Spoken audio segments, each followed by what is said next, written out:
Ozobina nini mama? Ozobina nini? Oyo vi pona bana nanga, vi pona nga moko yango yo. Tomoni pasi po tozo yango mena sepeli. Po biso tozo yo bazo seka biso lelo ndenga moto bazo seka.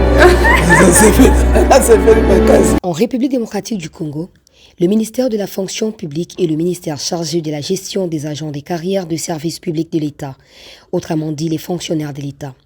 Son objectif est d'assurer une administration publique efficace, professionnelle et conforme aux lois de la République. Son rôle principal, le ministère veille à ce que l'administration publique dispose d'un personnel compétent, correctement recruté, géré et rémunéré. Il est également responsable de la modernisation de la fonction publique afin d'améliorer la qualité des services rendus aux citoyens. Ses principales attributions sont appliquer la législation relative aux agents des carrières de services publics de l'État, gérer la carrière des fonctionnaires, recrutement, nomination, promotion, mutation, mise à la retraite et discipline. Planifier le besoin en personnel des différentes administrations publiques en collaboration avec les autres ministères concernés. Moderniser et réformer l'administration publique, notamment par la simplification des procédures et la numérisation des services. Assurer les recensements des agents de l'État afin de disposer d'un fichier fiable des fonctionnaires. Maîtriser les effectifs et la masse salariale, notamment en contrôlant les engagements liés à la rémunération des agents. Dialoguer avec les syndicats et les organisations professionnelles de la fonction publique. Veiller à la formation et au renforcement des capacités des agents publics. En pratique, qu'est-ce que cela représente? Par exemple, lorsqu'un ministère de l'Éducation, de la Santé, de la Justice, etc. souhaite recruter des nouveaux fonctionnaires, le ministère de la Fonction publique intervient pour vérifier que le recrutement respecte les textes légaux, pour enregistrer les nouveaux agents dans les fichiers de l'État, pour suivre leur carrière administrative, pour préparer leur intégration dans les systèmes de rémunération en coordination avec les ministères compétents. Pourquoi ces ministères est-il si important, voire fondamental? Le ministère de la fonction publique joue un rôle essentiel dans la bonne gouvernance. Une gestion rigoureuse des ressources humaines de l'État permet notamment d'améliorer la qualité des services publics, de lutter contre les agents fictifs et des irrégularités de paye, de garantir une gestion transparente des carrières, de renforcer l'efficacité de l'administration publique. En résumé, le ministère de la fonction publique repose sur 3 piliers. La gestion des ressources humaines, le contrôle administratif et l'organisation des services publics.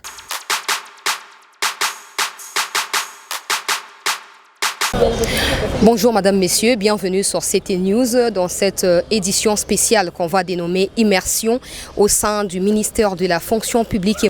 Il y a quelques semaines, je vous annonçais que j'étais en train d'enquêter sur les réformes initiées par le vice-premier ministre en charge de la fonction publique. J'ai rapporté dans une émission précédente quelques éléments d'information en rapport avec notamment la numérisation de la fonction publique et des innovations apportées par le vice-premier ministre, comme je le disais. Nous sommes maintenant ici au sein du ministère même de la fonction publique. Dans l'espoir de tenter de rencontrer le ministre, vous savez, j'ai entrepris des contacts et je me suis dit pourquoi ne pas me forcer, me faire violence à venir sur place ici au ministère et tenter de rencontrer le ministre pour lui poser quelques questions. Je tiens à rappeler que nous sommes le 23 juin 2026. Ça coïncide avec la journée africaine de la fonction publique qui a été initiée à Tunis en 1994 pour rendre hommage aux fonctionnaires de l'État dans les régimes général, tout comme dans les régimes particuliers et particulièrement dans les contextes de la République démocratique du Congo. Nous allons enquêter auprès de ceux qui font fonctionner la fonction publique au Congo.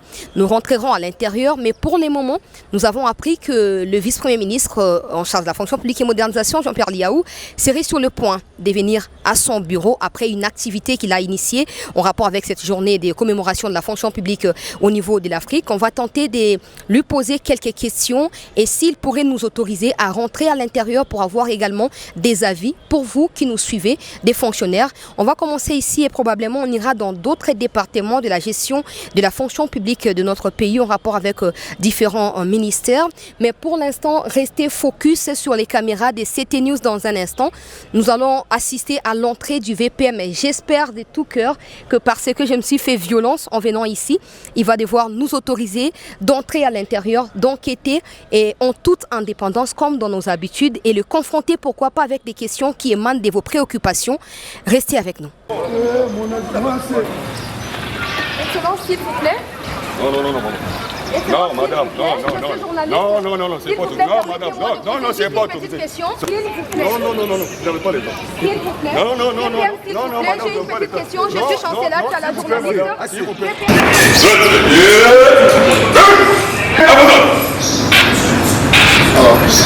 Ce qui s'est passé, c'est parce qu'il y a des allégations qu'on a apprises à l'extérieur et on est venu pour rencontrer les fonctionnaires qui travaillent, comment ils ont su s'adapter aux innovations que vous apportez ici. Vous nous autorisez à rentrer dans le département.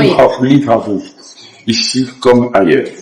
Mais il faut savoir que l'administration publique est apolitique. Voilà, c'est pas des terrains de jeu politique, etc. Mais plutôt, si vous voulez vous interroger sur les réformes que nous implémentons afin de réduire l'administration publique, ce sont des réformes qui sont portées par eux. Ce que nous faisons, c'est que nous brisons le plafond de verre en faisant en sorte que nous quittions la verticalité du pouvoir pour aller dans l'horizontalité. C'est-à-dire qu'aucune réforme sans les fonctionnaires eux-mêmes. Parce qu'on ne réforme pas la fonction publique sans les fonctionnaires. On ne réforme pas l'administration publique efficacement sans la participation des agents et fonctionnaires de l'État. Maintenant, si vous voulez les interroger sur comment ça marche, moi je me vois... Et comment si cela n'impacte négativement parce qu'ils avaient d'autres habitudes. Non. Ouais, mais il y a des gens qui se plaignent, ils ont été raillés des listes, ils ne sont plus payés, etc. On va vérifier tout ça. On vient de loin. Donc on est en train d'aller progressivement. On n'a pas la prétention d'avoir tout réglé, mais nous sommes sur une dynamique plutôt positive qui règle petit à petit tout ce que nous avons trouvé comme problème au sein de l'administration. Oui, les problèmes dans les jeux. Bon, on va revenir vers vous. Écoutez, Monsieur le VPM, merci. À tout moment. Merci beaucoup. Après avoir obtenu l'autorisation du vice-premier ministre, ministre de la fonction publique Jean-Pierre Liaou, nous franchissons désormais les portes du ministère de la fonction publique de la République démocratique du Congo. Une immersion au cœur de l'administration publique pour comprendre les réformes qui redessinent progressivement le visage de la fonction publique congolaise. Première escale, le secrétariat général. C'est ici que s'impulsent les grandes orientations administratives. Les réformes prennent vie à travers les femmes et les hommes qui servent l'État. Mais de quelles réformes s'agit-il réellement? À qui profitent-elles? Quels résultats produisent-elles sur le terrain? Et surtout, quels défis restent encore à relever? Immersion au sein de la fonction publique, modernisation apportée par le vice-premier ministre en charge de la fonction publique et modernisation. Nous sommes là devant la porte de Madame la secrétaire générale de ces ministères. On va la questionner en votre nom sur, comme je disais, les initiatives ou les nouveautés apportées par les VPM, comment les fonctionnaires réussissent à s'adapter, notamment à la nouvelle technologie en ce qui concerne la numérisation des archives ou de la base des données de manière générale du ministère de la fonction publique et de tous les agents de l'État sur toute l'étendue du territoire national. Venez avec nous. Bonjour madame. Soyez la bienvenue. Merci beaucoup. Dans ces bâtiments historiques, siège de l'administration publique de la RDC. Merci de nous accueillir. Merci pour l'opportunité que vous nous accordez de vous interviewer dans ces cadres de notre enquête immersion. Nous allons nous installer. Merci surtout d'avoir accepté de répondre à nos questions dans les cadres de cette enquête. Pouvez-vous vous présenter? Oui, je suis Madame Thérèse Bafalanga Tossa, comme venez si bien de le dire, secrétaire générale à la fonction publique chargée du personnel actif. Alors, dites-nous de manière beaucoup plus précise, on entend parler des innovations, la numérisation et d'autres aspects initiés par le vice-premier ministre. Quelles sont ces innovations de manière concrète apportées par le ministre Liaou qui n'existaient pas avant lui? Merci beaucoup Madame la journaliste. d'entrée les jeux, je préfère parler des innovations, mais je commence par les bâtiments même. Ces bâtiments emblématiques, historiques, le siège de l'administration publique de la RDC, donc de l'administration publique congolaise. Il y a quelques années, je pense que vous êtes déjà passé par ici, vous avez vu à quoi ressemblaient ces bâtiments. Aujourd'hui, rien qu'à voir les bâtiments, on sent l'innovation et la modernisation. Ce qui va avec la dénomination même de ces méga ministères. Les bâtiments en restauration, avec des travaux, des rénovations. Par vous-même, je pense que vous avez senti que ce n'est pas la fonction publique d'antan. C'est la fonction publique rénovée, modernisée. Pour parler d'autres réformes, nous allons commencer par la réforme du cadre juridique. Vous savez, il y a des textes qui sont devenus obsolètes, qui ne pouvaient pas nous faciliter, n'est-ce pas, à faire fonctionner ces méga ministères, cette méga administration. Donc, nous sommes passés de la réforme du cadre juridique et nous arrivons à la numérisation, digitalisation. Nous avons aussi la rationalisation des administrations. Par le passé, on roulait comme si on roulait à vue. Il y a eu des recrutements sans études au préalable.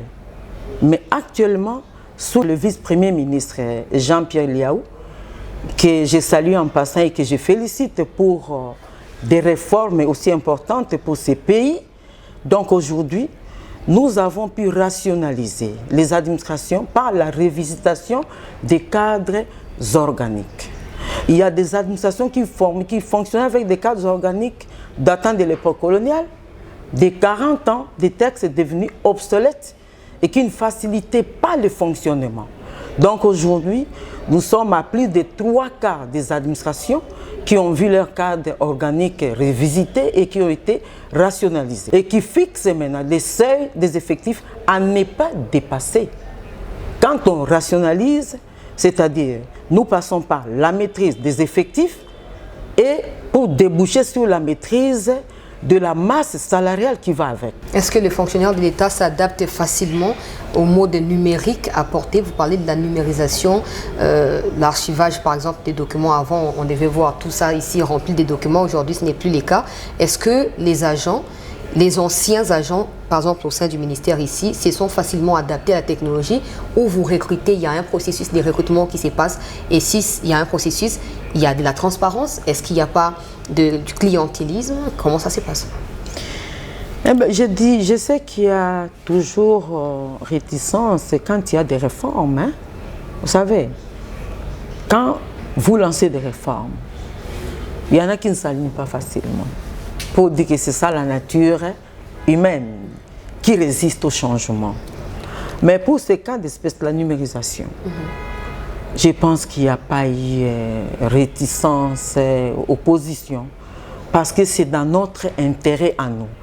Ce qu'il y a eu à faire, c'est un travail de sensibilisation, de vulgarisation des réformes. Parce que quand on ne vulgarise pas, il est difficile que les agents s'adaptent. Mais son Excellence a procédé par la vulgarisation, la sensibilisation, et c'est pourquoi nos équipes sont en train de sillonner toutes les provinces. Ça, c'est pour la vulgarisation. Et les agents de l'État ont accueilli avec joie, oui, avec enthousiasme, cette réforme qui ne fait que faciliter la tâche aux agents de l'État qui ne savent plus se promener avec des sacs remplis de documents, mais qui en temps réel peuvent consulter les portails, n'est-ce pas, pour retrouver tous leurs dossiers administratifs. Ça, c'est télécharger même. Ou il y en a d'autres qui restent. Pour presque toutes les provinces, nous sommes en train de découvrir. On est presque à la fin. Presque toutes les provinces. Il suffit de consulter le portail de la fonction publique. Il suffit pour vous de consulter les annuaires. Je pense que vous avez entendu parler de la publication des annuaires numériques et alphabétiques. Les annuaires, aujourd'hui, nous avons couvert presque toutes les provinces. Donc, au niveau des provinces, les agents de l'État ont la facilité de consulter les annuaires. N'importe qui peut consulter les annuaires alphabétiques et numériques et voir qui est agent et qui ne l'est pas. ce n'est qu'avec enthousiasme que les agents de l'État peuvent accueillir cette réforme qui leur facilite la tâche. J'ai déjà entendu que des agents, ce n'est pas pour les accuser, hein, mais j'ai des témoignages des agents quand ils sont partis sur le terrain pour sensibiliser ou identifier biométriquement les fonctionnaires de l'État. Il y a ceux qui demandent de l'argent aux fonctionnaires. Ça, vous avez appris, il y a des précautions qui ont été prises. Mais il y a des précautions. Je pense que des brebis galeuses, il y en a partout. Hein. Ça ne manque pas. Il y a peut-être un peu de dérapage, mais nous essayons de redresser. Nous avons eu vent de cela. Et ceux qui ont été ciblés ou qui ont été pris la main dans les sacs, ils en ont eu pour leur compte. Nous avons tout un arsenal juridique pour réprimer de tels actes qui n'honorent pas l'administration publique. Donc, si ce sont des actes que nous pouvons qualifier des mineurs, qui n'ont pas atteint... Mais qui peuvent coûter cher à l'image de... Effectivement, et nous avons réprimé. Je pense qu'aujourd'hui, personne ne peut s'hasarder à poser de tels actes. Dernière question, Madame la Secrétaire Générale, vous êtes une femme, oui. Vous parlez des réformes. Aujourd'hui, à combien pouvons-nous évaluer le taux de participation de femmes au sein de la fonction publique? Mais au sein de la fonction publique, comparativement aux années écoulées, la représentativité est quand même significative. Je vais vous parler moi-même, je suis une dame à la tête de cette méga administration de la fonction publique.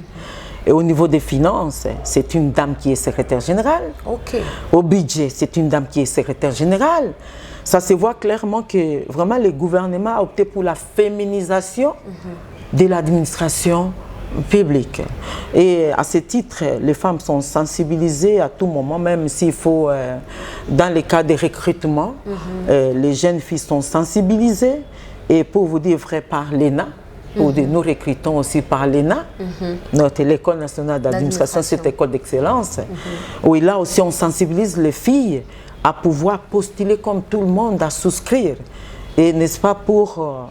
qu'il y ait beaucoup de femmes au sein de l'administration publique. Tondi Mingi, maman secrétaire générale, j'espère que ces réponses vous éclaireront. Vous avez été nombreux à soulever différentes préoccupations. J'estime que vos préoccupations ont trouvé réponse ici. Ne quittez pas, nous poursuivons avec d'autres départements. Nous prenons la direction du coordonnateur des réformes.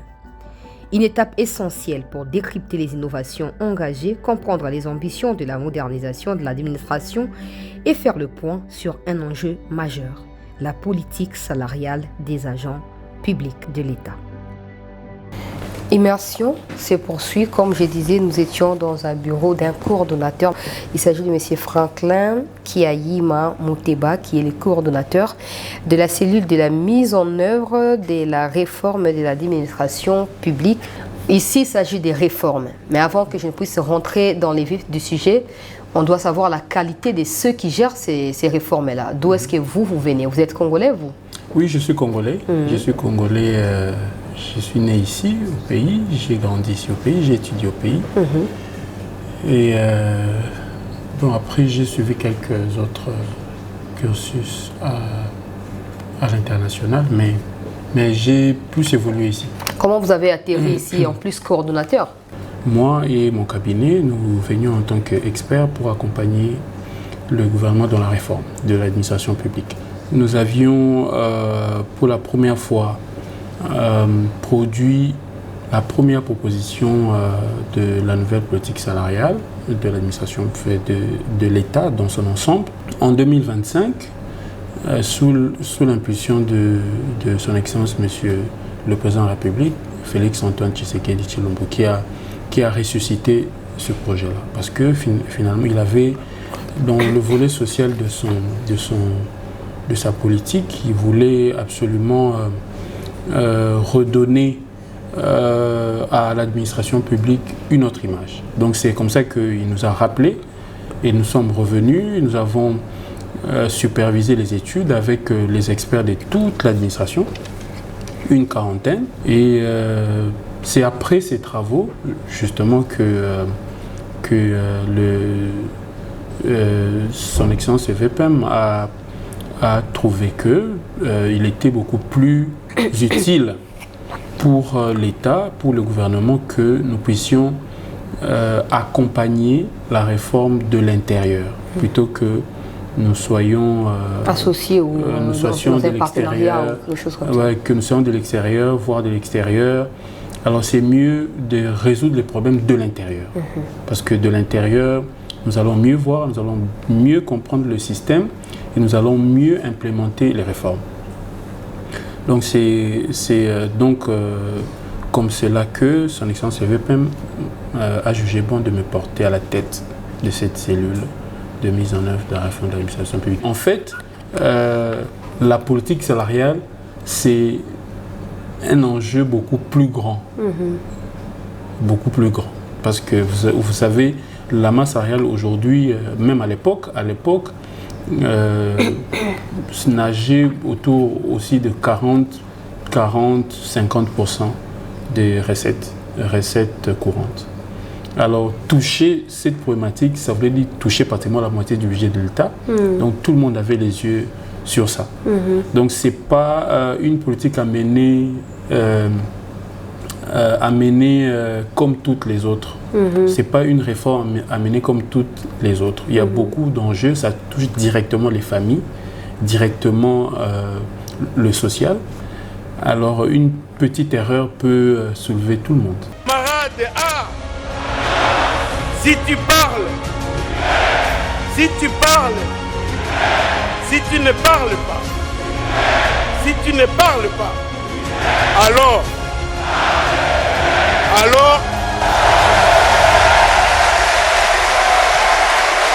j'avais envie de rétorquer pour dire sous Fachi, si tu parles, tu ne meurs pas.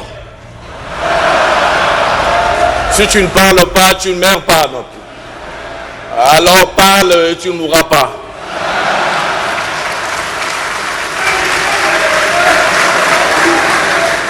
Mais comment vous y parvenez aujourd'hui, même si je sais que ce n'est pas encore le cas, parce que le chef de l'État a lancé cela il y a une année. Cette nouvelle politique devra impérativement garantir une rémunération juste, fondée sur les efforts fournis, les qualifications détenues et les responsabilités assumées sans favoritisme entre institutions. Devra reposer sur une grille salariale unique, lisible et accessible à tous,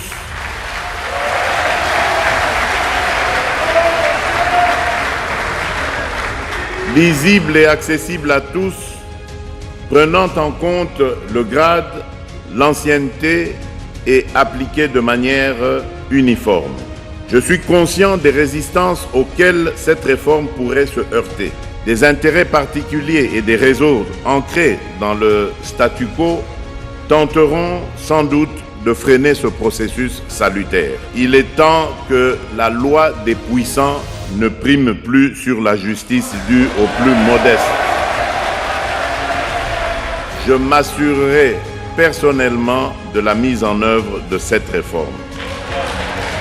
Sur ces mots, je déclare officiellement ouverts les travaux d'élaboration de la nouvelle politique salariale des agents publics de l'État en République démocratique du Congo. Aujourd'hui, où nous en sommes? Cette fois-ci, la volonté vient de l'intérieur.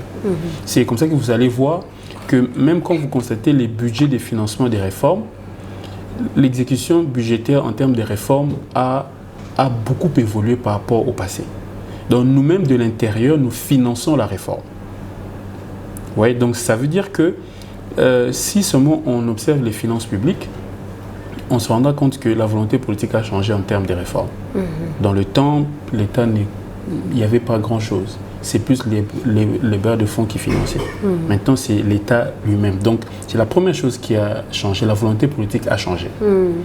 Alors, pourquoi il n'y a pas encore la mise en exécution de la décision qui a été prise par le chef de l'État il y a une année sur la politique salariale? Il faut dire que la mise en œuvre de la politique salariale nous prendra au minimum une décennie. Au minimum. Oh. Oui. Alors je dis pourquoi, parce que la politique salariale ne consiste pas à fixer les salaires et à augmenter les salaires. Non, ce n'est pas cela. Alors, la politique salariale, c'est l'ensemble des principes qui régissent la détermination et la gestion de chaque élément de rémunération. Donc, c'est l'ensemble des principes qui régissent la rémunération. Or dans la rémunération, nous avons les traitements des bases, nous avons des primes, nous avons des avantages. Alors maintenant, la politique salariale consiste à déterminer les principes de gestion de chaque élément. Chaque élément. C'est beaucoup. Voilà. Donc il faut déterminer ces principes-là. Alors pourquoi il faut les définir, les préciser et les déterminer? Parce que depuis toujours, ces principes-là étaient flous. Donc il y avait la loi. Ça n'existait carrément pas. Donc je dirais que la loi avait posé tous les principes. Mais la loi pose toujours des principes généraux, mais il faut les préciser dans la pratique. Alors il n'y avait pas beaucoup de précisions, si bien que chacun faisait comme il voulait. Alors ça a créé beaucoup de problèmes, notamment les disparités. Les disparités, il y en a qui gagnent 100 fois, 1000 fois plus que certains. Il y en a qui gagnent presque rien. Ceux qui sont à Kinshasa, puisqu'ils sont proches de la capitale où toutes les décisions sont prises, qui sont bien rémunérés. Ceux qui font le même boulot en province n'ont presque rien. Vous voyez, en fait la rémunération était polarisée. Il y avait, et même segmentée. Chaque groupe, si vous avez une force où vous êtes politiquement fort, où vous avez des lobbyistes, vous pouvez aller faire du lobbying pour obtenir des augmentations. Donc bref, chacun essaie de faire du mieux qu'il peut pour obtenir ce qu'il peut. Alors ça fait que les négociations se sont faites en désordre, ça crée beaucoup de disparités. C'est comme ça que quand vous lisez la fonction publique en chiffres, la fonction publique en chiffres, ici vous allez voir dans sa page, à la page, par exemple à la page 35, vous allez voir vous voyez ici, c'est l'évolution de la rémunération moyenne mensuelle par tête, par catégorie. Donc ça, vous allez voir comment est-ce que la rémunération par agent et par catégorie d'argent public a évolué de 2016 jusqu'à ce jour. Mais vous allez aussi voir à ce jour les disparités qu'il y a. Prenez, par exemple, vous voyez le personnel militaire, c'est la première colonne. Oui. En 2025, en moyenne, c'est 511 374 francs. Mais quand même, donc cette évolution, c'est avant Jean-Pierre Liaou, je prends 5 ans avant lui et 5 ans depuis qu'il est là. Oui, je dirais que c'est ça, oui, absolument. Ouais. Absolument, je dirais c'est absolument ça. Vous me permettez de lire un peu pour une petite comparaison, très chers compatriotes, vous qui nous suivez. Je ne vais pas prendre, je vais prendre l'armée, c'est mieux. Comme ça, toutes les critiques à l'égard du chef de l'État par rapport à cette situation seront tues directement. En 2016, un militaire, par exemple, est touché 93 000, c'est ça? Oui. 93 661 francs congolais. En 2016, quand Kabila est parti, les dollars, c'était à 14 000 francs. 14-15 000 francs. Oui.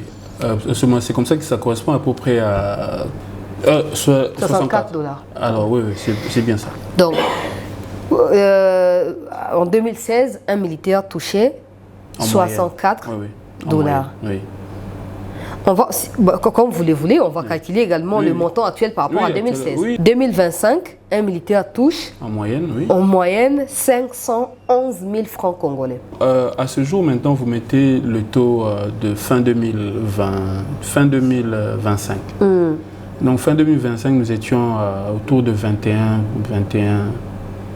je crois 21. Donc ça c'est un peu, on va dire 250 dollars. Oui, vous faites comme ça, vous allez avoir... Papa, ça calcule Noki Toleka. 237 dollars. Il faut que je précise une chose, très chers compatriotes. On va prendre les dollars d'avant et le dollar d'aujourd'hui. Comme ça, c'est facile. Voilà. 93 000 à l'époque, c'était une affaire de 64 dollars. 93 000 aujourd'hui, c'est moins de 50 dollars. Donc, ça, c'était pour un militaire. 511 000 francs depuis que Félix Tshisekedi est là en 2025. C'est le dernier salaire moyen, comme on nous a dit ici. Plus de 230 000. Plus de 230 dollars. Plus de 230 dollars. Donc, à l'époque, ça ferait encore... Aujourd'hui, c'est 230 et quelques. Aujourd'hui, c'est 237. Donc, nous sommes mais à l'époque, ça doit être dans les... multiplication x 4. Donc, c'est-à-dire que la rémunération moyenne d'un militaire a été multipliée par 4. Voilà. C'est ça que ça c'est mon problème, c'est qu'on entend dire ça. Oui. Le président a multiplié les salaires, mais il n'y a personne qui peut prouver. Hein. Vous allez me donner quand même ces magazines pour que je parte avec, non? Bien sûr. Voilà, je vais pas les... Voilà. Vous voyez, ça c'est de 93 000 en 2016 à 511 000. Mais si on revient à 2021, 144 000, c'était les salaires moyens d'un militaire. En 2022, nous sommes passés de 144 000 à 152 000. En 2023, ils ont doublé, c'est 235 000. En 2024, il y a une petite baisse, je ne sais pas, mais 232 000. Et en 2025, c'est encore les doubles de 2024 et de 2023. Ça, personne n'en parle malheureusement. Merci, Monsieur Franklin Kiaïma Mouteba. Je rappelle que vous êtes coordonnateur donc de la cellule de la mise en œuvre de la réforme de l'administration publique. Merci pour vos explications. Merci, madame. Notre enquête s'est poursuivie. Cap maintenant sur la direction de la base des données et du recensement. Derrière ces bureaux se joue un chantier stratégique. Les recensements, l'identification et la maîtrise des effectifs de la fonction publique grâce à la numérisation. Un processus déterminant pour garantir une administration plus fiable, plus transparente et plus performante. Immersion au sein de la fonction publique, nous poursuivons notre logique dans cette enquête et là nous sommes au bureau de M. Mutomosi Mukala Justin. Bonjour et merci de nous accueillir dans vos bureaux. Bonjour Madame la journaliste et bienvenue parmi nous.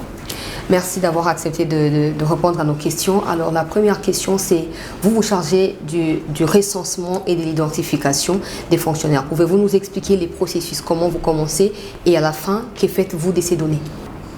En fait, nous sommes la direction de gestion de la base des données numériques des ressources humaines de l'État et recensement. Notre direction, dans le cadre de la réforme et de la modernisation de l'administration, s'occupe de cet aspect de la gestion des données numériques de ces agents et assurer leur identification, d'abord physique, parce qu'on doit checker les pièces physiques des dossiers administratifs de chaque agent. Ces dossiers sont centralisés au niveau de chaque administration utilisatrice et déclarés par chaque secrétaire général qui est le chef de cette administration ou de ces administrations. Ils transmettent ces données au niveau de la fonction publique et les protocoles débutent par là du fait que la fonction publique, une fois admis les agents sous statut, les met à la disposition de ces administrations. Et en contrepartie, les administrations les mettent en service et les déclarent pour qu'on puisse assurer leur carrière au niveau du ministère. Voilà pourquoi, lorsque les administrations ont eu à déclarer ces agents, le travail qui a été fait en amont ici, c'était d'abord s'assurer de la conformité, n'est-ce pas, de ces actes ou de ces dossiers. On vérifie, un agent porte un matricule, est-ce que ce matricule lui appartient? Est-ce que l'acte qui lui a conféré, en fait, ce matricule est un acte authentique ou pas? À l'issue de ces traitements, il s'est avéré qu'on a obtenu un certain nombre de livrables selon les cas. Les premiers livrables a produit la situation des agents qui sont dans une situation légale et réglementaire. Ça signifie qu'ils sont réguliers. Leurs dossiers sont conformes. Le deuxième livrable a produit la situation de ceux dont les dossiers manquent certaines informations. Ça signifie quelqu'un qui a été déclaré, mais certaines références par rapport à sa situation administrative n'ont pas été communiquées. Et on catégorise ces deuxièmes livrables. Les troisièmes livrables, à titre indicatif, bien sûr, il se pourrait que je ne suis pas l'ordre utile. Un troisième livrable concerne la situation des agents qui se retrouvent plus d'une fois dans plus d'un ministère. Ça signifie que je suis par exemple à la fonction publique et au même moment, je me retrouve dans une autre administration. C'est le cas un peu de cumulard. Un agent est censé avoir un seul numéro matricule. Mais l'examen de toutes ces données déclarées par les différentes administrations avait révélé justement les cas de ceux qui se retrouvaient avec plus d'un matricule. Voilà pourquoi les 3 ministères, Fonction publique, Finances et Budget, ont créé une commission interministérielle. Trimestriellement, on a saigné les fichiers paye.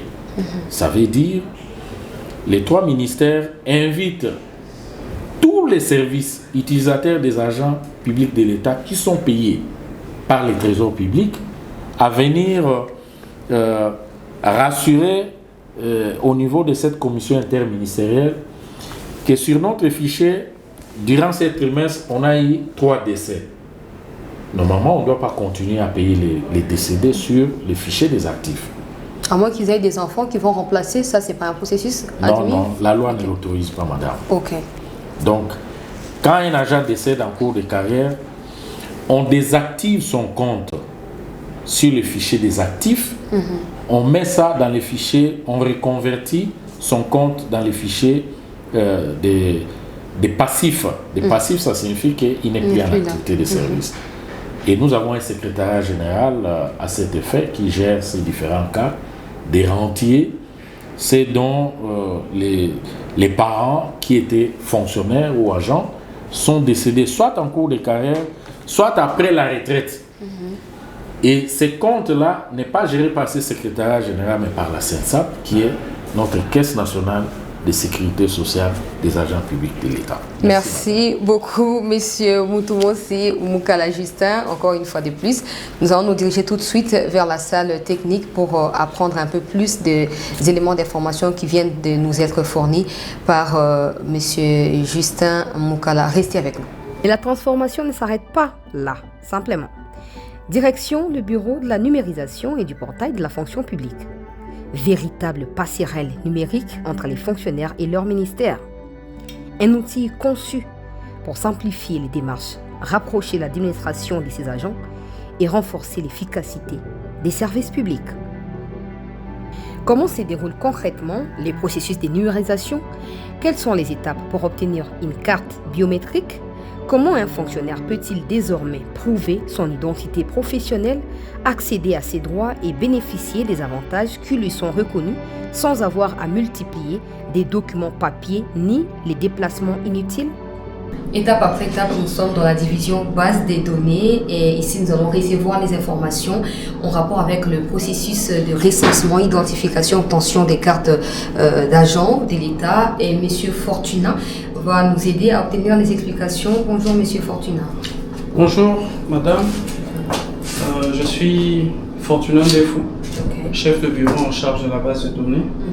Et nous sommes au sein de la division base de données des ressources humaines de l'administration publique pour vous présenter le point d'entrée des informations enregistrées par chaque service au sein du fichier de référence de l'administration publique.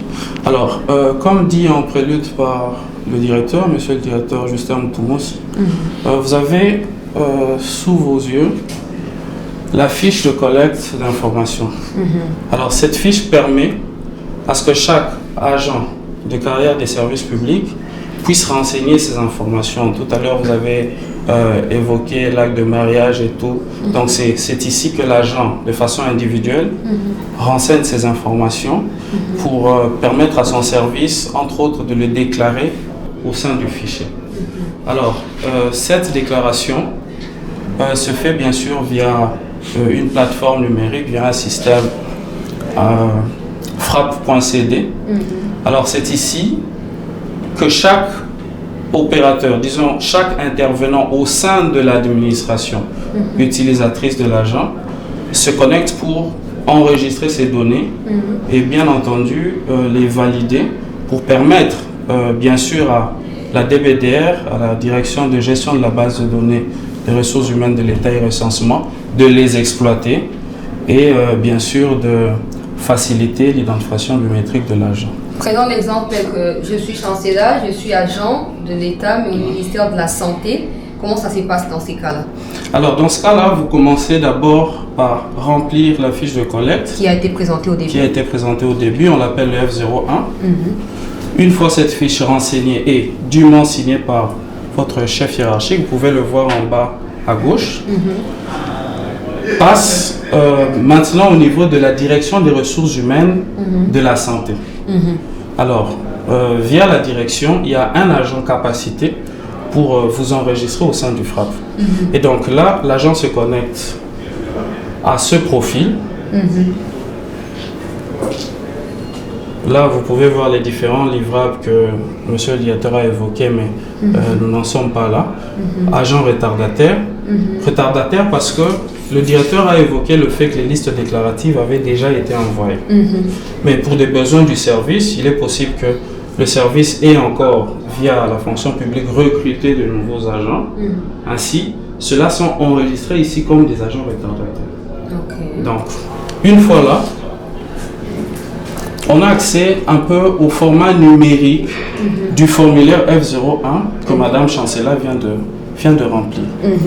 Et bien sûr, on renseigne sa direction, la division, toutes les informations administratives, toutes les informations biographiques, dont votre nom et tout ce qui va avec.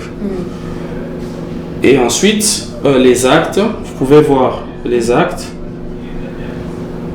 S'il te plaît, Merlin, monte un peu. Voilà, vous pouvez voir les espaces des actes, l'acte d'engagement, l'acte de nomination qui est l'arrêté d'admission sous statut, l'acte de commissionnement qui permet à l'agent d'exercer une certaine fonction au sein du service. Donc une fois ce dernier enregistré, le service, toujours au sein de la direction des ressources humaines de la santé, il y a un chef de division et ensuite lui-même le DRH et le secrétaire général patron du service qui procède à différentes étapes de validation de la donnée de Madame Chancelière. Donc là, nous nous connectons au premier levier de validation. Et si les données de Madame Chancelière ne sont pas conformes, elle sera rappelée pour compléter ce qui manque ou comment? Tout à fait. Tout à fait. Elle sera rappelée pour compléter ce qui manque parce que déjà avant d'enregistrer justement vos informations, cet opérateur a le devoir de vérifier quand même la complétude de la fiche, les informations sur l'engagement et tout ce qui va avec. Bon, de vous à nous, nous sommes quand même des Congolais. Ça se passe bien quand même pour vous. C'est du dur naber comme on dit. Et vous êtes quand même rémunéré à la hauteur de ce que vous faites. Bien sûr. Bien sûr. Si ce n'est pas un secret, vous touchez combien? Non, c'est un secret. Ok. Réservé à mon épouse. Aussi, c'est un secret? Oui. Ok, mais quand même, ça fait plaisir de vous retrouver, des Congolais, vous voyez. Bravo au VPM Jean-Pierre Liaou de confier ces grands travail-là aux Congolais. Ça vous met aussi la pression. Vous êtes des Congolais, vous devez être loyaux à la République, vous ne devez pas trahir. Comment vous partagez entre la pression et l'exercice convenable de votre travail? Nous avons l'obligation de faire notre travail en suivant les principes réglementaires, selon la loi et le statut. Et vous avez été recruté comment? Par voie de recrutement, par texte, examen de recrutement des informaticiens. C'est par partir de là que j'ai été recruté. Et vous avez étudié où? À l'ISP Goulet. Donc vous n'êtes pas passé par au branché. Viens, il y a au Bénin, on est dit dans le recrutement national et pour aux OAM de la fonction publique, c'est vraiment un réel plaisir parce que les chefs de l'État est en train de prôner cela. Les Congolais doivent participer au développement de leur pays. Il ne faut pas que ce soit des Indiens, des Chinois. Ces genres de données sont sensibles, si on peut le dire. Il en va de la souveraineté nationale. Donc, c'est bien. Mais bon, merci. Vous appréciez quand même comment il y a des réformes. Ça vous fait pas... Non, bien sûr, parce que c'est toujours un plaisir en tant que technicien de matérialiser les textes. C'est toujours bien de donner vie, de donner forme sur ce qui est bien sûr technique, de donner forme à ces différentes réformes. Donc c'est vraiment un plaisir d'accompagner tout ça. Merci beaucoup. C'était aussi un plaisir d'être dans cette salle. On va passer dans l'autre salle. Bien sûr. Merci beaucoup, Monsieur Fortuna. Merci, Madame Chancelière. Bonjour, Madame. Bonjour. Vous occupez quel grade? Je suis chef de bureau à la direction DBDR, fonction publique active. Combien vous touchez comme rémunération? Avant le VPM, j'avais 250 000 francs, j'avais pas de salaire. Vous faites allusion au VPM Liaou? Oui, au VPM Liaou. Donc avant 2021? Avant 2021, j'avais que 250 000 francs, j'avais pas de salaire. Et quand le VPM est arrivé, j'ai reçu mon premier salaire de base. Et après, j'ai reçu encore d'autres primes. Et puis, la prime a été majorée. Cette prime-là de 250 000, je crois, aujourd'hui, c'est plus d'1 million. Donc, multiplié x 4? Oui, oui. Et aujourd'hui, vous touchez combien, vous aviez dit au total? Aujourd'hui, je touche 3 millions de francs congolais. Ben, nous avons appris à l'extérieur qu'un fonctionnaire de l'État, peu importe les grades, touche 150 000 francs, non, 200 000. C'est pas vrai. Et que l'IAO, justement, à qui vous faites allusion, ne fait rien pour les fonctionnaires? Non, c'est pas vrai. Nous qui sommes ici, nous vivons les contraires, c'est pas vrai. Donc, vous estimez que le travail à la hauteur de ce que vous faites mérite votre rémunération? Oui, parce que ailleurs, c'est pas comme ça. Les gens qui sont dans le privé, des caissières qui sont en banque, qui travaillent en banque et tout, ont moins que ça. Donc, je me sens à l'aise avec ce que je reçois à la fonction publique. Merci, madame. Je vous en prie. Bonjour, messieurs. Bonjour madame, je suis attaché d'administration de première classe, ATA 1. Je travaille au secrétariat de direction. Bon, je suis à la fonction publique, d'abord c'est depuis 2018. Donc le 26 mars, depuis 2018, j'étais engagé au niveau de la direction d'abord des payes, avant d'arriver ici à la direction de la base des données. Alors, c'est depuis 2021 que j'ai été affecté à la direction de la gestion de la base de données numériques. Alors ça tombe pile avec l'arrivée de Jean-Pierre Diaou. Exactement, ça a été pour nous très avantageux parce que nous avons remarqué plusieurs faits positifs depuis que le VPM est là. Parce que depuis 2018, je me souviens très bien, c'était pénible pour nous. On sortait d'être étudiant et vous arrivez ici, la prise en charge était un peu, vous voyez, on était un peu pas timide, trop timide et parfois on se demandait qu'est-ce qu'on est venu faire ici. Parce que les gens nous disaient qu'à la fonction publique, il n'y avait que des vieux et vous là, vous êtes jeunes, venez faire quoi ici? Et c'était un peu pénible. Et vous touchez combien? En ces temps-là, 2018, d'abord il n'y avait rien que je touchais. Quand on a commencé, après un moment... Comment ça? Vous avez commencé gratis? Oui, on a commencé comme ça, on vient avec le document, on dépose, il n'y avait encore rien. Et après un moment, on nous a appelé à la banque pour avoir, je crois, 300 quelques mille francs congolais. Et ça durait comme ça. C'était 90 $ en ces temps-là. Ça a duré jusqu'en 2021, lorsque le VPM est venu. Et c'est par là qu'on a remarqué, il y a, par palier, ça a commencé à évoluer. Jusqu'à aujourd'hui, nous sommes très bien pris en charge. Ça veut dire que de 2021, 2022 jusqu'à 2025, il y a évolution. Et maintenant, vous en êtes à combien? Maintenant, là que je vous parle, bien que c'est un secret, mais je vous le dis, bien sûr. Je touche 2 350 000 francs congolais. 2 350 000? Exactement. Donc je n'ai rien à envier avec les privés, consorts. Donc chez nous, je suis très calme. Mais vous le battez pour nini, papa? Pour le bander nini. Et pourtant, mon condiambo a eu une critique mingi libanda. Déjà, salaire, il y a des fonctionnaires qui ont une rémunération là-bas. Pour être vrai, pour dire vrai, il faut avoir une bonne foi et admettre les prouesses. Parce que depuis que le chef de l'État est là, ainsi que le vice-premier ministre de la fonction publique, il y a eu valorisation de l'agent public de l'État. Nous sommes maintenant valorisés, même en famille, dans les quartiers, même nos collègues étudiants avec qui on avait étudié avec eux. Tous sentent que, en tout cas, celui-là, il est bien pris en charge. Et nous félicitons, nous remercions aussi les efforts que le VPM est en train de fournir par rapport à ça. Et je suis sûr que s'il est encore là, dans 2-3 ans, je vais encore augmenter.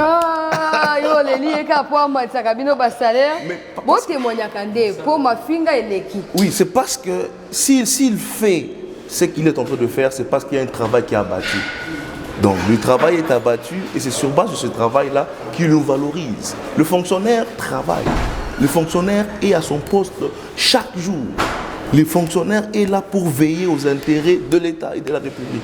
Et ce n'est que normal que le fonctionnaire soit bien pris en charge. Madame, bonjour. Bonjour, madame. Depuis quand vous êtes ici et dans quel département vous occupez quel poste? Je suis à la fonction publique depuis 2021 et je suis secrétaire de direction à la direction de la base des données. Combien vous touchez? Avant, quand j'ai commencé, moi j'ai eu la chance d'être mécanisée directement, qui n'est pas la chance de plusieurs. D'ailleurs, on nous appelait les chouchous du VEP parce qu'on était gâtés à notre entrée. Directement, on a eu à toucher le salaire de base. Avant, j'avais commencé avec un salaire de 78 000 francs. Hein? Ouais. C'était l'entrée, parce que c'est 2021, ça date. Et le VEP là, il a amélioré à 330 000, parce que ça suit par rapport au grade. Et là, maintenant, je suis à 2 100 000 francs congolais. Bon, rebelle, vous jeune au salon. Mais pour prendre soin de moi, oui, parce que je travaille pour la République, donc je dois prendre soin de moi aussi. Bon, biso libanda kuna tozoka basango mabe liya bafuta kabatote bazonyo ko labino boya ka bozonga kana reta bozwa mbongo te solo. Ces gens-là peut-être ne sont pas véridiques parce que depuis l'arrivée de l'IAO, comme je n'étais pas avant à la fonction publique, moi je suis venue à son arrivée, mais quand même de bons témoignages. Parce qu'il y a des gens qui se plaignent qu'avant, un fonctionnaire peut faire 5 ans, 6 ans, 6, 7 ans sans pourtant toucher même 100 000 francs. Mais à son arrivée, il a eu à mécaniser plusieurs agents. On a eu à avoir un chiffre très élevé sur base de statistiques. Il montre qu'il a eu à mécaniser même les agents de la province, même ceux de capitale, des services centraux, où les gens qui ne touchaient pas actuellement commencent à toucher même minimum leur salaire de base. Merci pour votre témoignage. Merci beaucoup, madame. Nous poursuivons dans l'immersion au sein du ministère de la fonction publique. Et là, nous sommes dans la salle de recensement et de numérisation. Bonjour, messieurs. Bonjour, madame. Pouvez-vous vous présenter? Vous êtes responsable de ces départements? Oui, moi, je m'appelle Olivier Amissi. Je suis chef de bureau recensement. Je suis dans un bureau de pool. Nous avons un pool recensement où il y a 6 chefs de bureau qui gèrent 6 secteurs différents. Parce qu'on vous a montré la fiche F01. Exactement. Ce sont les agents qui complètent. Et ils sont, il y a les visas de la hiérarchie qui est là. Nous vérifions tout cela jusqu'à arriver à amener l'agent vers la capture et pour obtenir sa carte biométrique. De reconnaître que... Voilà.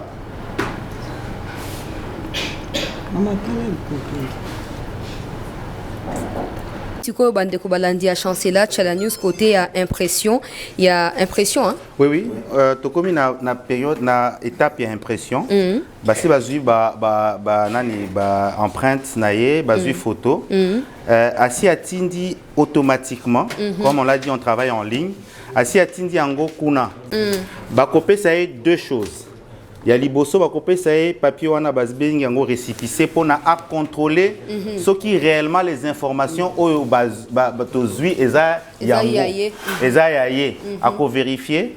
Tu vois carte na yo, il y a fonctionnaire, il y a l'état outi kino na masima nimba outi kokoma. Na joué carte na pesi merci pour na joué carte. Siko après ozonga ba mo masima nimba. Yo zo mbongo bonna tuna kite. Et ça c'est que là yo zo 400. 400 no bando zo banda mbula nini. Na 2018 bando zo 400. Té. Bando zo combien? 50 65. Hein? Permettez-moi de m'exclamer, très cher compatriote. 65 000 francs congolais? Oui. Na bambula nyoso le kisi na kati administration à l'état. Lelo commune à 400 000 francs congolais. De 65 000 francs congolais à 400 000 francs congolais, c'est énorme.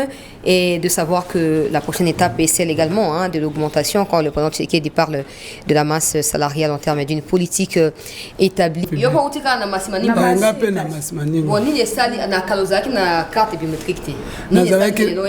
Bon, tout ça là qui va dossier, mais comme il bima quitté, yango wana ba yipsi biso, tozi ba ordre de mission to yepotozo ba biométrique.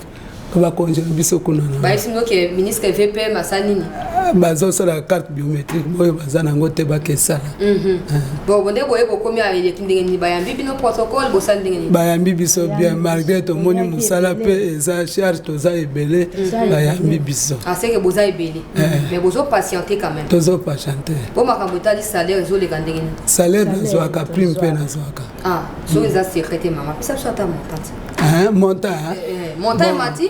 Na tango akala, na ndenge FPM liya wa koti boye. Montant mati to ezaka ndenge mo. Et mati lokola nga nazwaka mbongo na grade chef de service.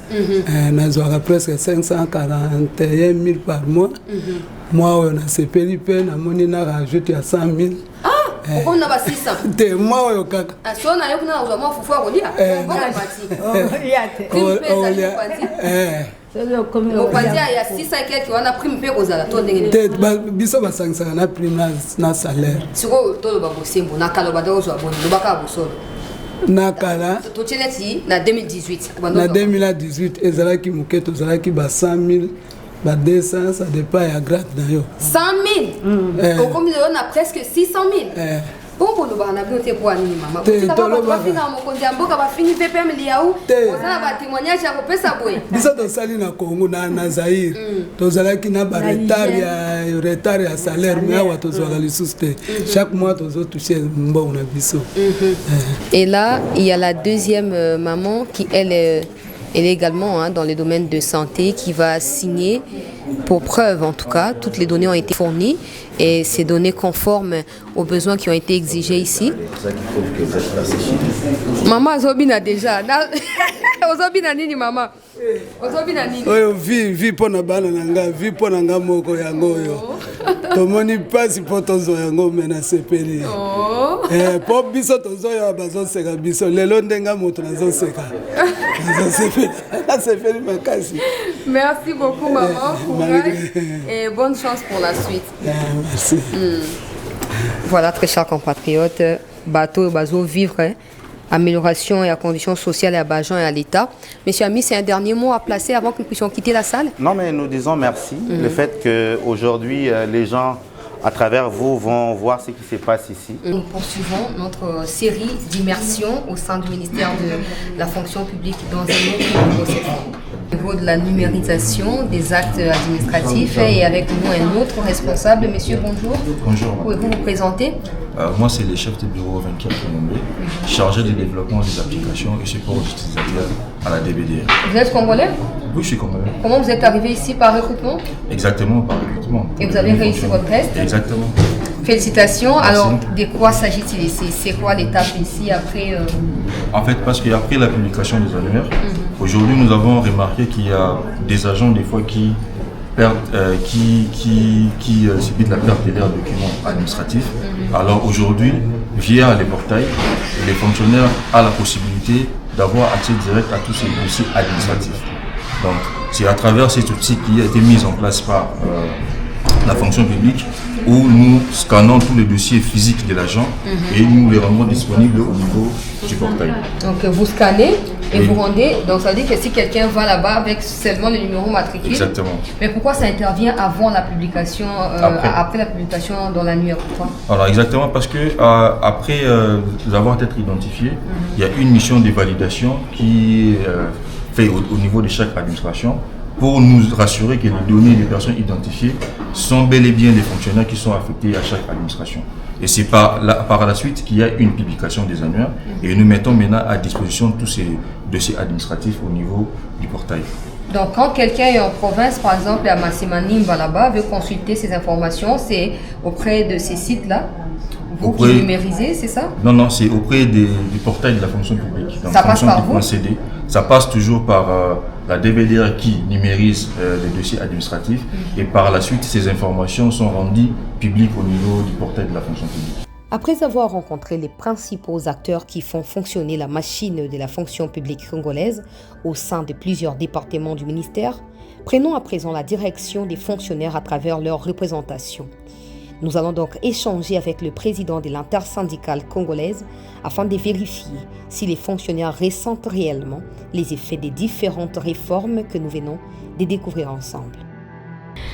Merci d'avoir accepté déjà de répondre à nos questions. Je ne vous ai pas prévenu, j'ai débarqué comme ça, mais c'est quand même bien d'accepter de me recevoir. Première question, quel défi aujourd'hui, le défi principal aujourd'hui auquel les fonctionnaires sont confrontés au niveau de l'étendue du territoire national, les fonctionnaires de l'État?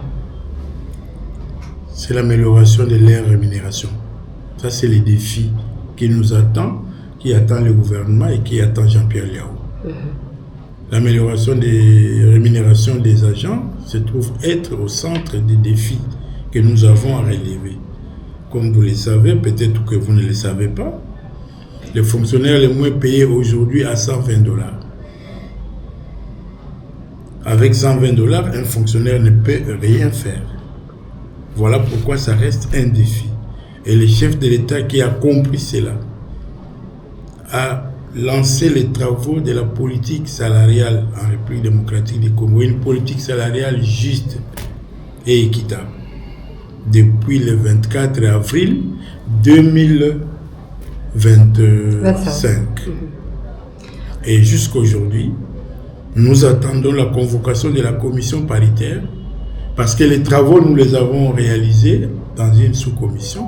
Maintenant, il faut que la grande commission paritaire gouvernement intersyndical national de l'administration publique puisse se réunir pour valider les travaux réalisés par la sous-commission afin de les soumettre au Conseil des ministres et le président de la République pour promulgation de la loi sur la politique salariale. On entend parler des réformes portées par Jean-Pierre Liao.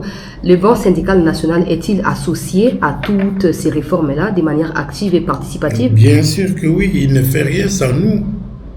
Il y a même ce que on peut appeler réforme, parfois ça vient de nous. Nous proposons, c'est ça l'avantage, le point le plus important pour nous fonctionnaires, c'est d'avoir un vice-premier ministre qui accepte de nous écouter et qui accepte de porter nos problèmes. Parce que quand le gouvernement traite des questions au niveau du Conseil des ministres, nous, on n'est pas là. Mais nous portons nos problèmes auprès du vice-premier ministre Jean-Pierre Liao. C'est lui qui s'est fait syndicaliste encore au niveau du Conseil des ministres pour l'intérêt des agents et fonctionnaires de l'État. Donc des échanges sont permanents entre les bancs syndicaux et Jean-Pierre Liao. Ça, ce n'est même pas un souci. Ça, c'est pas un souci. Avant, il y avait cette histoire des grèves, de manière récurrente, au banc syndical de l'enseignement supérieur, de l'enseignement primaire, etc. Aujourd'hui, on voit que, je ne dirais pas que c'est terminé, mais il n'y a plus assez de grèves de manière récurrente ou régulièrement. Cela se justifie par quoi?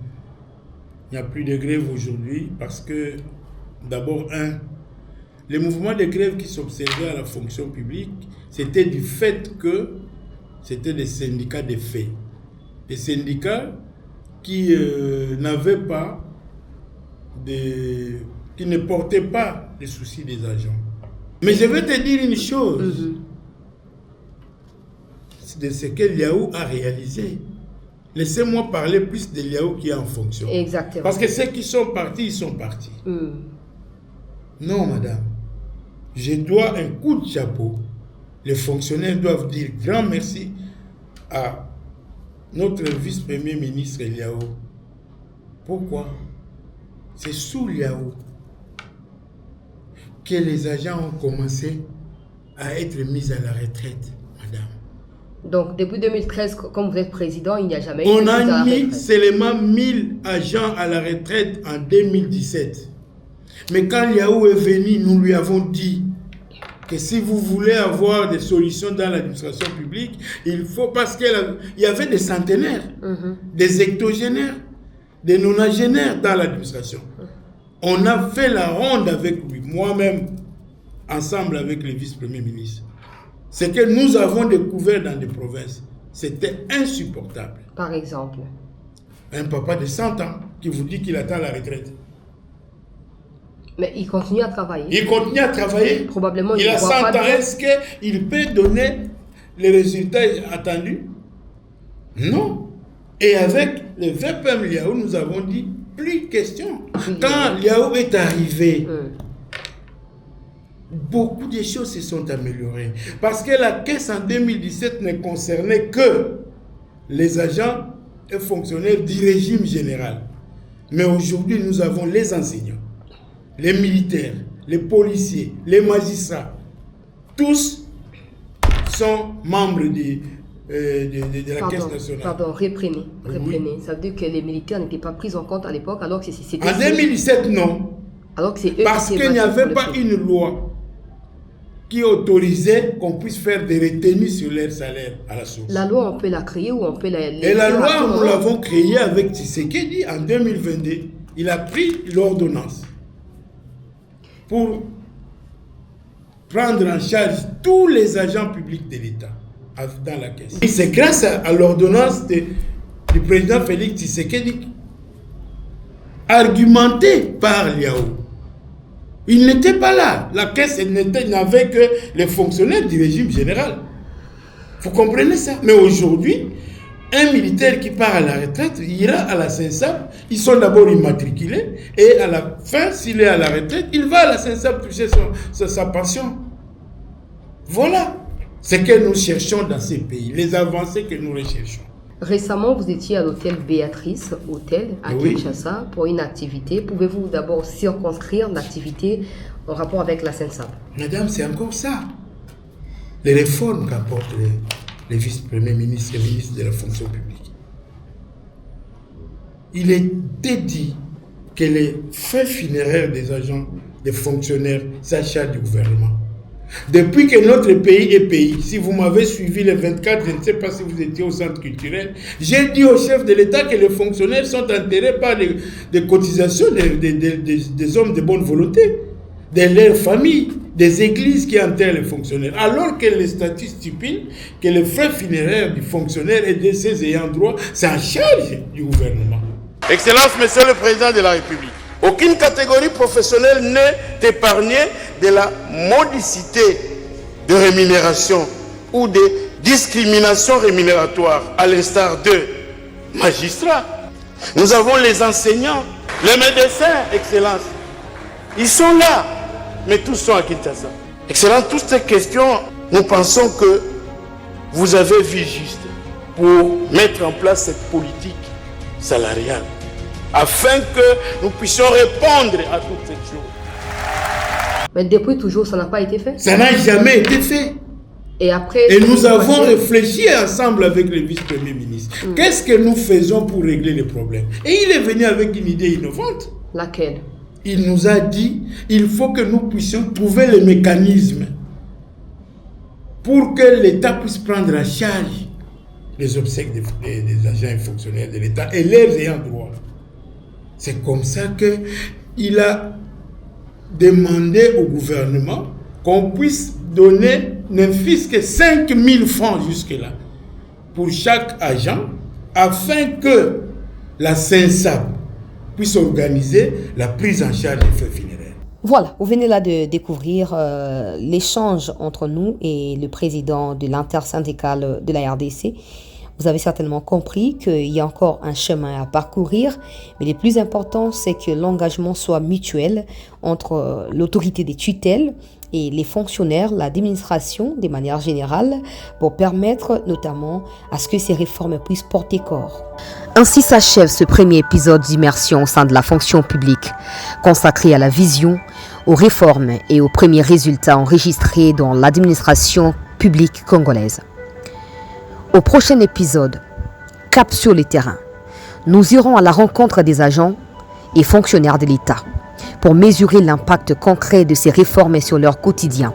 Gestion des carrières, mécanisation, rémunération, conditions de travail, mise à la retraite, rajeunissement de l'administration, la problématique des nouvelles unités et des non-payés, avancement en grade.